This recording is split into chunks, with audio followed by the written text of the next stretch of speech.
ઘરના મહેમાનો બેટા સદેવ ભાઈ પુના ભાઈ હું આ વેળાએ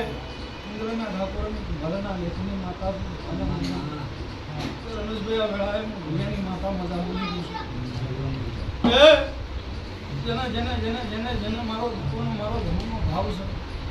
તો મારો રોમ લાજ લાગશે ભાઈ આ વેળાએ હું મઢની માતા છું મારા લાપડીના ભગવાન કહેતા છે જેના ભાઈ ભગવાન